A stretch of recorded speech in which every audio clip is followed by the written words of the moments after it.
वाहन मोदक ग्रस्त चामर कर्ण विलंबित सूत्र वामन रूप महेश्वर पुत्र दीन विनायक पाद नमस्ते मूषिक वाहन मोदक ग्रस्त चामर कर्ण विलंबित सूत्र वामन रूप महेश्वर पुत्र दीन विनायक पाद नमस्ते दीन विनायक पाद नमस्ते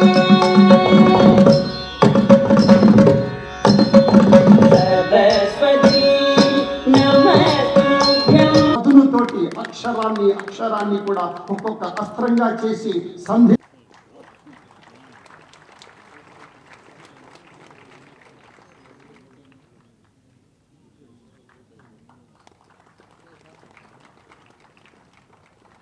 పెద్దలందరికీ కూడాను పుష్పగుచ్చాలతోటి స్వాగతం పలుకుతూ ఉన్నారు హిమాన్ శుక్లా గారు.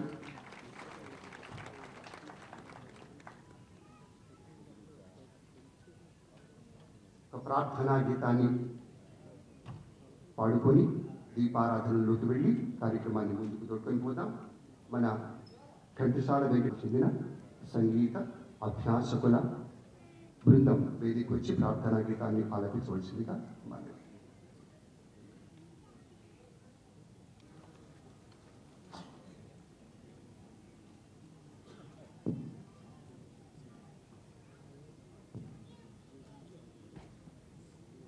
తెలుగు తల్లికి మల్లె పూదండ మా కన్న తల్లికి మంగళారతులు కడుపులో బంగారు కను చూపులో కరుణ చిరునవ్వులో సిరులు దొరలించు మా తల్లి మా తెలుగు తల్లికి మల్లె పూదండ కలగల గోదారి కదలిపోతుంటేను విరవిరా కృష్ణమ్మ పరుగులిడుతుంటేను బంగారు పంటలే పండుతాయి మురిపాల మోత్యాలు దొరలుతాయి మా తెలుగు తల్లికి మల్లె పూదండ అమరావతి నగర అపురూప శిల్పాలు త్యాగయ్య గొంతులో తారాడు నాదాలు తిక్కయ్య కలములో నియంతనాలు నిత్యమై నిఖిలమై నిరచి ఉండేదాకా రుద్రమ్మ భుజ శక్తి మల్లమ్మ పతి భక్తి తిమ్మరు సుధీయుక్తి కృష్ణరాయల కీర్తి మా చెవుల రింగుమని మారు మ్రోగేదాకా నీ ఆటలే ఆడుతా నీ పాటలే పాడుతా జై తెలుగు తల్లి జై తెలుగు తల్లి జై తెలుగు తల్లి.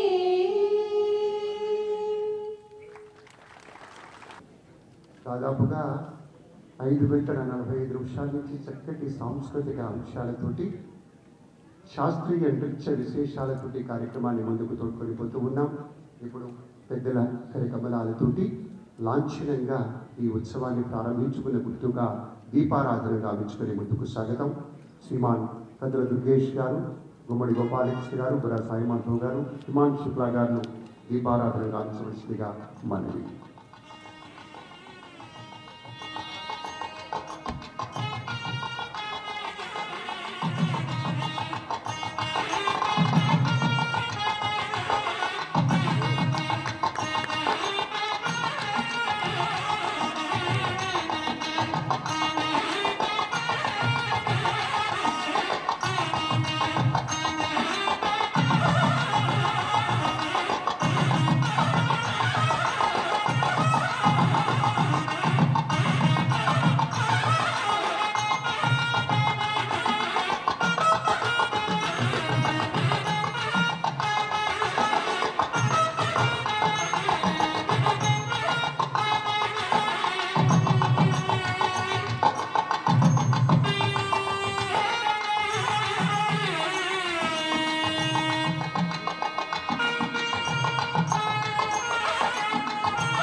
ఆంధ్రప్రదేశ్ రాష్ట్ర చలనచిత్ర టీవీ మరియు నాటక రంగ అభివృద్ధి సంస్థ ఆధ్వర్యంలో ప్రముఖ రచయిత సంఘ సంస్కృతి బహుముఖి శ్రీ కందుకూరి వీరేశలింగం పంతులు గారు 177 జయంతిని పురస్కరించుకొని ప్రతిష్టాత్మకంగా నిర్వహిస్తున్న తెలుగు నాటక రంగ దినోత్సవం 2026కు ఇచ్చేసిన సభ్యులు రాష్ట్ర పర్యటక సంస్కృతి సినిమాటోగ్రఫీ మంత్రులు శ్రీ కందుకూరి వీరేష్ గారికి, ఈ సభకు ప్రధాన కార్యకులు ఆయన కందుకూరి అవార్డు కమిటీకి, సభ్యులకి, నాటక రంగం కళాకారులకి, సాంకేతిక నిపుణులకి, అధికారులకి, సిబ్బందికి, మీడియా ప్రతినిధులకి, పోలీస్ శాఖ వారికి, ఈ సభకి వచ్చిన అందరికీ నా పేరున ధన్యవాదాలు.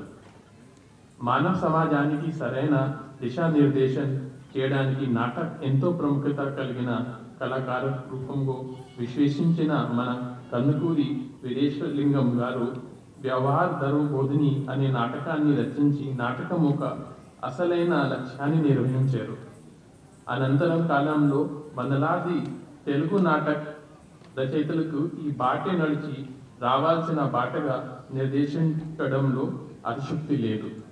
ఈ నేపథ్యంలో ప్రతి ఏటా ఏప్రిల్ 16న కందుకూరి వీరేశలింగం పంతులు జయంతిని పురస్కరించుకొని తెలుగు నాటక రంగ దినోత్సవం జరపాలని ప్రభుత్వం నిర్ణయించింది.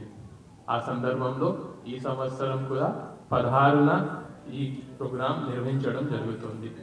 సో ఈ ప్రోగ్రాం కోసం ప్రభుత్వ ఆదేశం మేరకు 11 మెంబర్ కమిటీ 11 మెంబర్ కమిటీ ఏర్పాటు చేయడం జరిగింది. నేను పర్సనల్గా చెప్పాలంటే ఈ చాలా ట్రాన్స్పరెంట్ రూపంలో ఈ అవార్డ్ సిస్టమ్ ఫైనలైజ్ చేయడం జరిగింది. ఈ కమిటీ మెంబర్స్ కూడా నేను చూశాను, ఆ రోజు పొద్దున ఏ ప్రాంతంలో నుంచి వచ్చి ఇక్కడ ఉండి మొత్తం పొద్దున 7 o'clock నుంచి రాత్రి 8 వరకు చాలా కష్టపడి ఈ అవార్డ్ ఫైనలైజ్ చేయడం జరిగింది. So I convey my sincere thanks to them.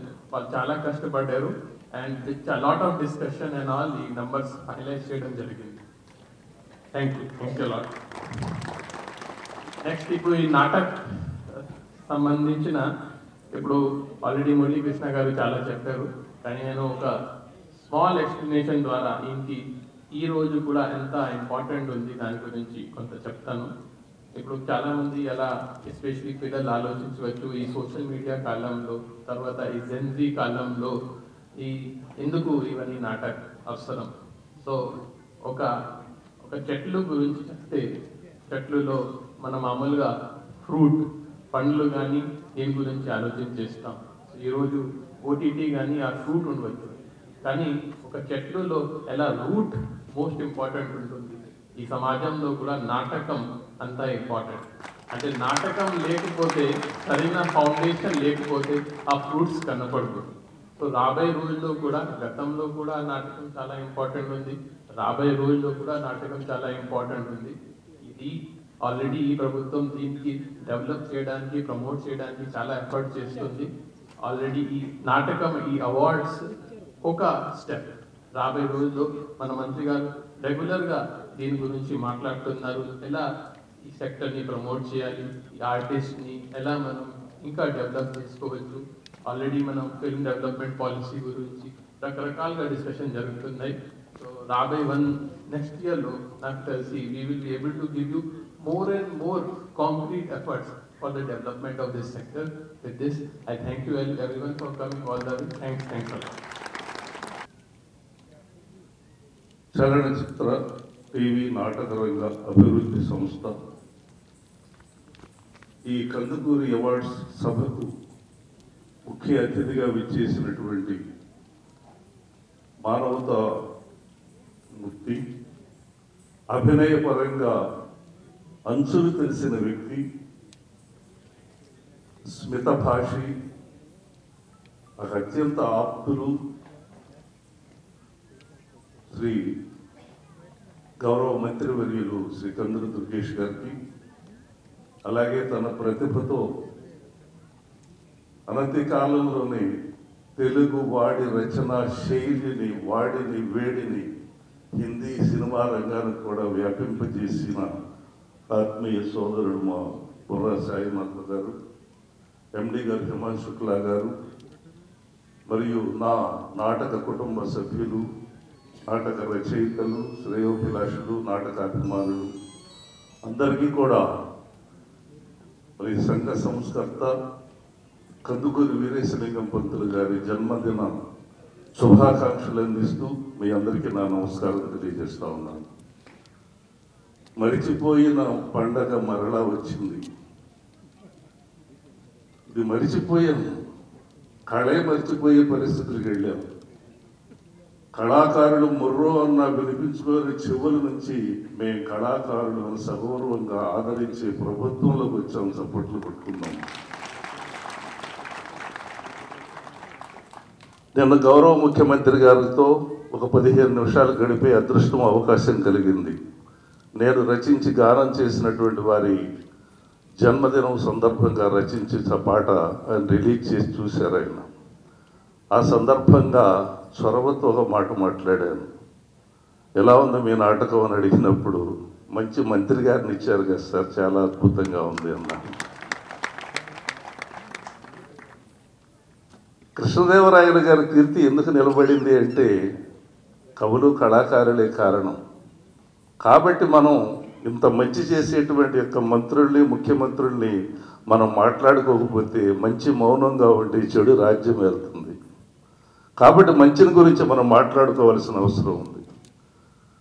అందుకే మరి గౌరవ ముఖ్యమంత్రి గారు ఆశీస్సులతో మరి మంత్రి గారి నోటి నుంచి వాళ్ళ ఒక అద్భుతమైన విషయం కూడా మనం వినబోతున్నామని నేను ఆశపడుతూ ఉన్నాను.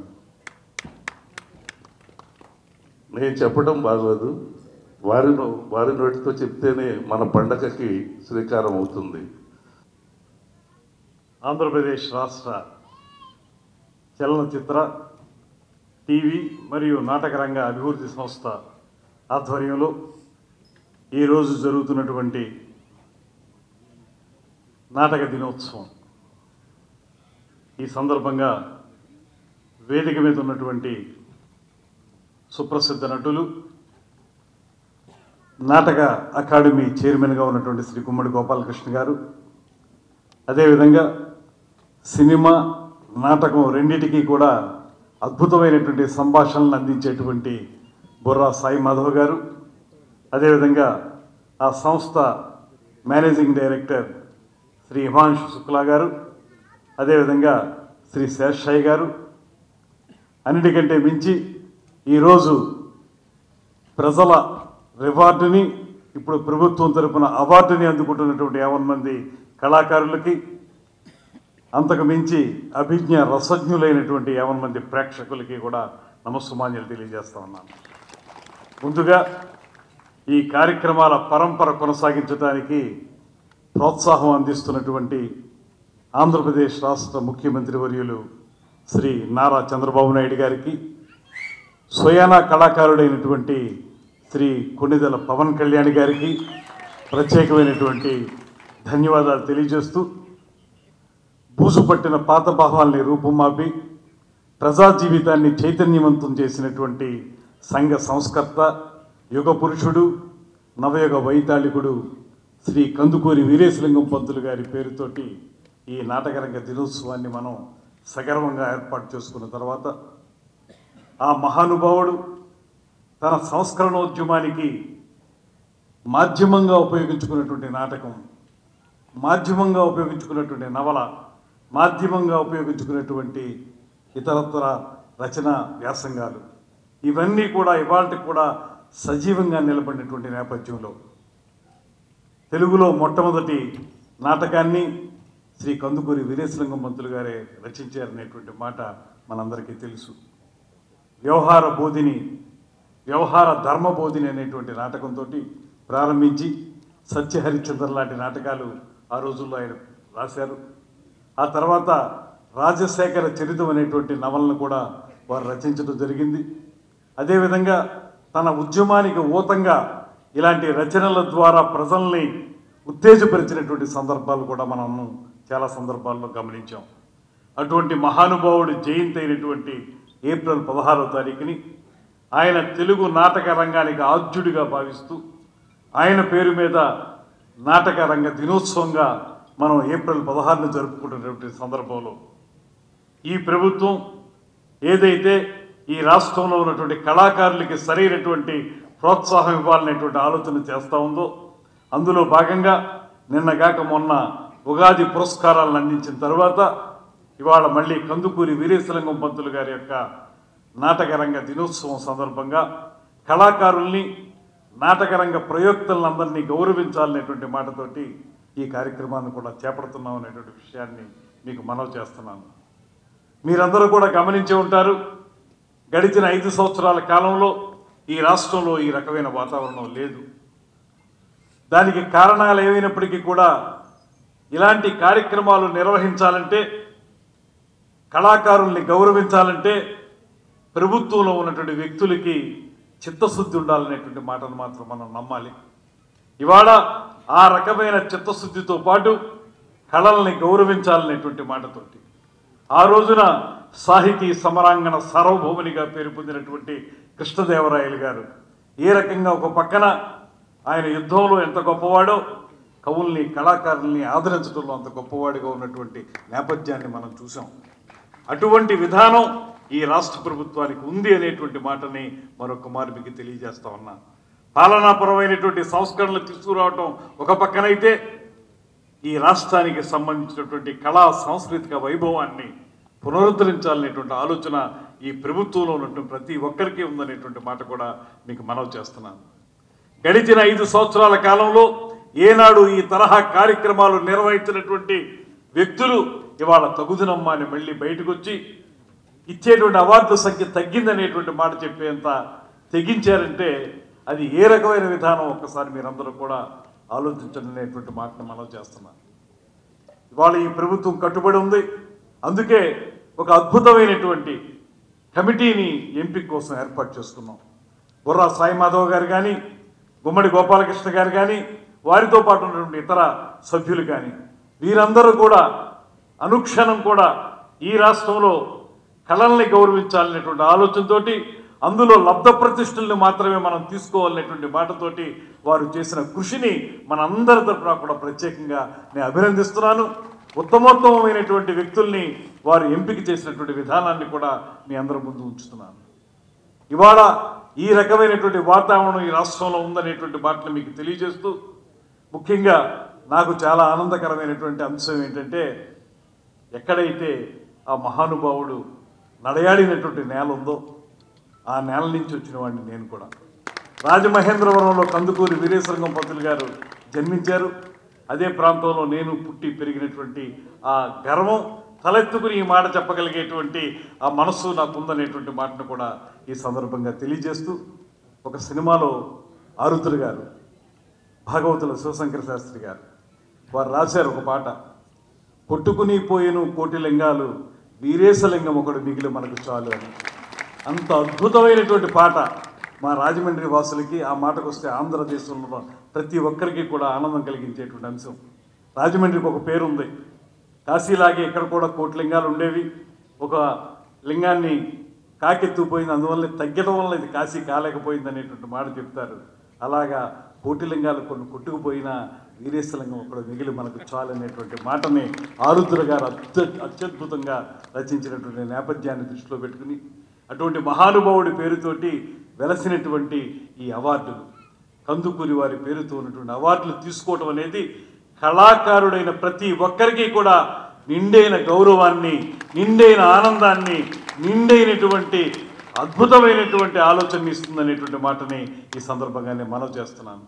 అందుకే ముఖ్యమంత్రి గారి దగ్గరికి వెళ్ళి ఈ విషయం చెప్పిన వెంటనే గతంలో ఏ ప్రభుత్వం ఏం చేసిందనేది పక్కన పెట్టేయండి, ఖచ్చితంగా మనం కందుకూరి వీరేశలింగం పంతులు గారి పేరుతోటి వెలసినటువంటి నాటకరంగ దినోత్సవాన్ని సముచితంగా నెరవేర్దాం, కళాకారులను ఆదరిద్దాం, కళాకారుల్ని సన్మానించుకుందాం, వారి భుజాన్ని తడదాం, ముందుకు వెళ్ళాలని చెప్పి వారికి కొన్ని కార్యక్రమాలు అప్పచెపుదాం అనేటువంటి మాట చెప్పినటువంటి ముఖ్యమంత్రి గారికి మనందరి తరఫున కూడా ప్రత్యేకమైనటువంటి ధన్యవాదాలు తెలియజేస్తా ఉన్నాను. ఈ విషయాన్ని పవన్ కళ్యాణ్ గారు కూడా పూర్తిగా విని దీని గురించి, దీని నేపథ్యం తెలుసుకుని తప్పనిసరిగా కొనసాగించండి. నేను రాలేకపోతున్నాను, కారణం ఆయనకి ఆరోగ్యం బాగాలేదు. ముఖ్యమంత్రి గారికి 16వ ఆర్థిక సంఘం వారు వచ్చి ఇప్పుడు సాయంత్రం వారితోటి కొంత సమాలోచనలు ఉన్నాయి కనుక వారు రాలేకపోయారు. నిజానికి ఆ సమావేశానికి నేను కూడా వెళ్ళాలి, కానీ ఇది చాలా ముఖ్యమైనటువంటి అంశం కాబట్టి వారందరి తరపున నన్ను వెళ్ళమని చెప్పి ముఖ్యమంత్రి గారు చెప్పడం, ఆ ప్రకారం నేను మీ ముందు నిలబడడం జరుగుతుందనేటువంటి మాటను కూడా ఈ సందర్భంగా తెలియజేసుకుంటూ, ఇందాక బుర్రా సాయి మాధవ్ గారు చెప్పినట్లుగా అర్హులైనటువంటి వారికి ఖచ్చితంగా అవార్డులు అందుకోవాలి. ఇచ్చేటువంటి 110 అవార్డులతోనే రాష్ట్రంలో ఉన్నటువంటి అర్హులందరూ కూడా అవార్డులు పొందారనేటువంటి మాట మనం చెప్పలేం. కానీ తీసుకుంటున్నటువంటి అవార్డులు పొందుతున్నటువంటి ప్రతి ఒక్కరూ కూడా అద్భుతమైనటువంటి అర్హత ఉన్న వాళ్ళు మాత్రమే అనేటువంటి మాటని ఈ ప్రభుత్వం కూడా గట్టిగా నమ్ముతుందనేటువంటి విషయాన్ని మీకు మనవి చేస్తున్నాను. వారు చేసినటువంటి ఎక్సర్సైజ్ ఏదైతే ఉందో అదంతా కూడా చాలా చక్కగా నిష్పక్షపాతంగా చేసినటువంటి అంశం అది.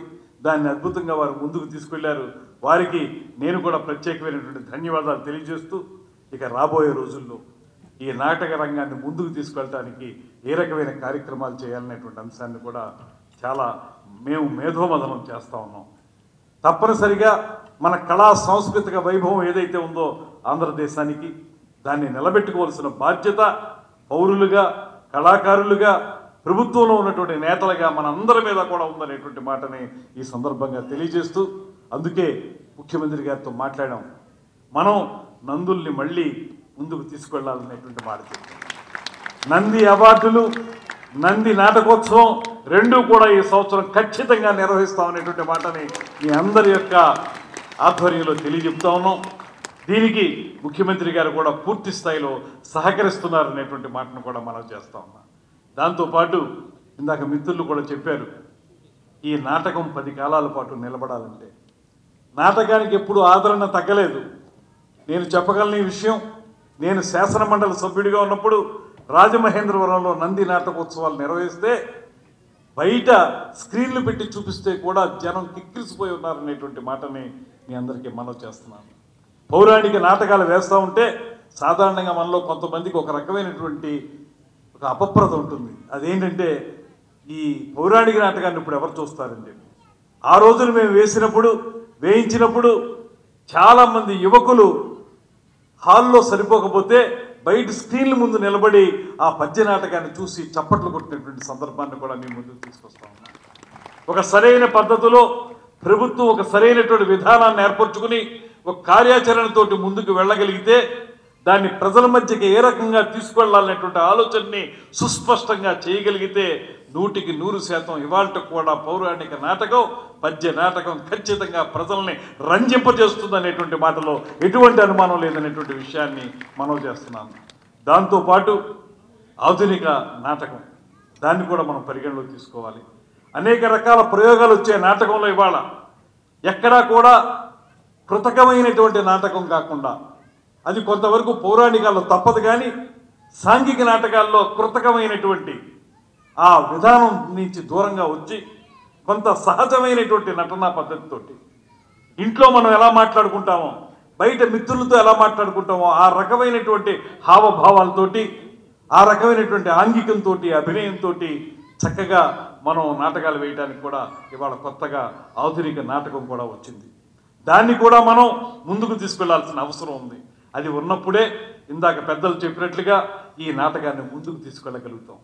ఇవాళ మనం చూస్తే ఒక 40-45 సంవత్సరాలు పైబడిన వారు మాత్రమే నాటకాలను ఇష్టపడుతున్నారనేటువంటి అపప్రద నుంచి బయటపడాలంటే యువత కూడా ఈ నాటకాల పట్ల అనురక్తులు కావాలి. వారి మనసుల్లో కూడా ఆ రకమైన ఉత్తేజం రావాలంటే దాన్ని ప్రభుత్వం, అదేవిధంగా లబ్ధప్రతిష్ఠితమైనటువంటి కళాకారులు ఇద్దరు కలిసి దాన్ని ముందుకు తీసుకెళ్లాల్సిన బాధ్యత ఉంది. అందుకే మీకు మనవి చేస్తున్నాను, ప్రతి సంవత్సరం జరిగేటువంటి కార్యక్రమాల్ని ఆ ప్రభుత్వంలో అలా కాకుండా ఈ ప్రభుత్వం ఖచ్చితంగా ప్రతి అవకాశాన్ని అందిపుచ్చుకుని ఎక్కడెక్కడైతే మనం కళాకారులను గౌరవించగలుగుతామో, ఎక్కడెక్కడైతే కళల్ని, జానపద రూపాలని, ఇతరత్ర ప్రదర్శనకి యోగ్యంగా ఉండేటువంటి కళలు ఏవైతే ఉన్నాయో, నాట్యం కానీ, సంగీతం కానీ, నాటకం కానీ, ఇవన్నింటినీ కూడా రాబోయే రోజుల్లో ఖచ్చితంగా ప్రజల మధ్యకి, ప్రజా బాహుళ్యంలోకి తీసుకువెళ్ళడానికి సిద్ధంగా ఉన్నాం అనేటువంటి మాటను కూడా ఈ సందర్భంగా మనవి చేస్తున్నాను. వాటితో పాటు ఈ మధ్య కాలంలోనే కేంద్ర మంత్రివర్యులు, పర్యాటక మరియు సాంస్కృతిక శాఖ మంత్రులు గజేంద్ర సింగ్ షెకావత్ గారిని ఢిల్లీలో నేను కలవడం జరిగింది. వారిని కూడా ఒక విజ్ఞాపన చేశాను. వారిని మాకు నేషనల్ స్కూల్ ఆఫ్ డ్రామాని మా ఆంధ్రప్రదేశ్కి ఇవ్వండి అనేటువంటి మాట కూడా వారికి చెప్పడం జరిగింది. గత ప్రభుత్వానికి వారు ఇస్తామని చెబితే సమయం లేదని లేకపోతే స్థలం లేదనేటువంటి చిన్నపాటి కారణంతో దాన్ని దూరం చేసుకున్నటువంటి దౌర్భాగ్య స్థితి ఆనాడు మనం చూసాం. ఇవాళ ఖచ్చితంగా మనం చేస్తున్నాం.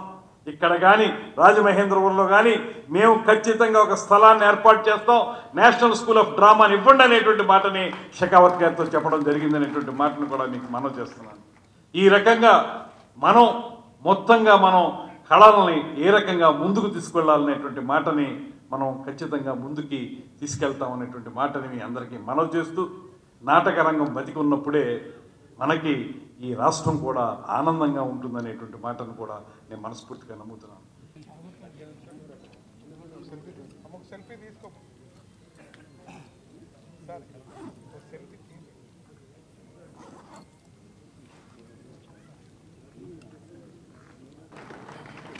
కొంచెమే మంచివారా సార్? గట్టిగా ఉండాలి సార్. పురా సాయి మాధవ్ గారు చైర్మన్గా సత్కారం స్వీకరిస్తూ ఉన్నారు. ఉమాలతోటి, శాలువతోటి, జ్ఞాపికతోటి.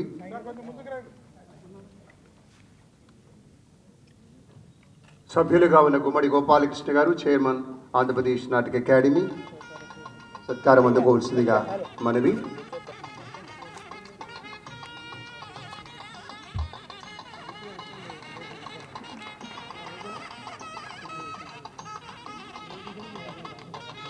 చిక్కాల బాలాజీ గారు వేదిక రావాల్సిందిగా మనవి. డాక్టర్ పాటిబండ్ల ఆనందరావు గారు రాలేదు కారణాంతరాల వల్ల. అలాగే బి వెంకటరామారావు గారు కూడా రాలేదు. వారికి మన సంస్థ పక్షాన ధన్యవాదాలు తెలియజేస్తూ చిక్కాల బాలాజీ గారు వెలుగా తోడుకొని రండి సార్. కేకేఎల్ స్వామి సీనియర్ కళాకారుడు, ఎప్పుడో ఏఆర్ కృష్ణ గారి రిపర్టరీ నుంచి కూడా వారికి నాటక రంగంతో అనుబంధం ఉంది. తర్వాత కేకేఎల్ స్వామి గారు దర్శకులు, రచయిత, నటులు, విజయనగరం.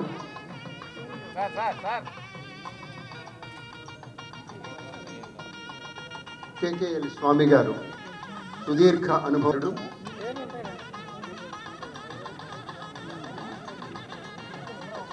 కేకేఎల్ స్వామి గారు చాలా సీనియర్ మోస్ట్ కళాకారు సార్. మీరు మీ పనిలో మీరు ఉన్నారా? కొంచెం పెద్దలు గౌరవిద్దాం, మంచివారు మీరు. బాలాజీ నాయక్ గారు director and artist Visakhapatnam. Nayak గారు. తర్వాత గంగోత్రి సాయిగా సుప్రసిద్ధులు దాసరి చలపతిరావు గారు అసలు పేరు. గంగోత్రి సాయి గారు లేదు, అంతటి గొప్ప కళాకారుడు. అలాగే 1880 నుంచి మంచి నాటకాలన్నీ సంకలనం చేసి పుస్తకంగా తీసుకొచ్చి అందరికీ అందుబాటులో ఉంచిన గంగోత్రి సాయి గారు సత్కారం స్వీకరిస్తూ ఉన్నారు. శ్రీమతి జి పద్మజ గారు స్వయంగా అడ్వకేట్, ఆమె లలిత కళా సమితి అనంతపూర్ అధ్యక్షురాలు.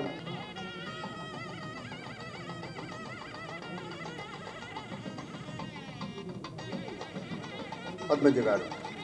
తర్వాత సభ్యులుగాను కన్వీనర్గాను వ్యవహరించిన హిమాంశు శుక్లా గారు మేనేజింగ్ డైరెక్టర్. గట్టిగా మన కరతాళధ్వనులు హిమాంశు గారికి.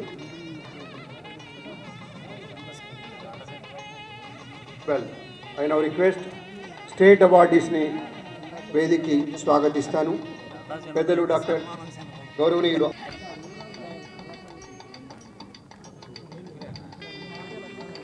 తర్వాత డాక్టర్ గుర్రాల రవికృష్ణ గారిని వేదికకి స్వాగతిస్తూ ఉన్నాం. రవికృష్ణ గారు స్వాగతం సార్. ఇక్కడ ఉన్నటువంటి ప్రతి ఒక్క ప్రేక్షకుడు ఇంత పెద్ద కళాకారులకి సత్కారం జరుగుతూ ఉంటే ఇలా మౌనంగా వీక్షించడం ఇదైతే భావ్యం కాదు. ఎస్ సార్ కైండ్లీ, ఎందుకంటే చాలా పెద్దగా మనం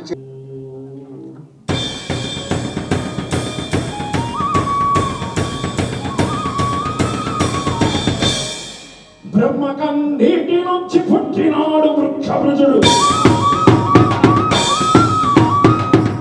శాపకర్మ చేత మారెనతను అప్సరసగా అప్సరసను మోహించడు ఇంద్రుడు సూర్యుడు.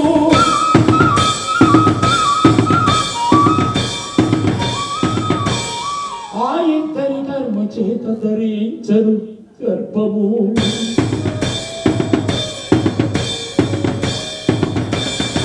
మహావీరులిద్దరికి జన్మనిచ్చే ఆబల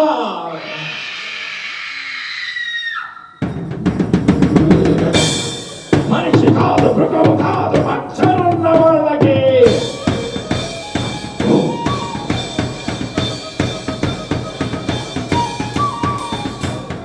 ఇద్దరు పెద్దవాడు అసామాన్య అగ్రజుడు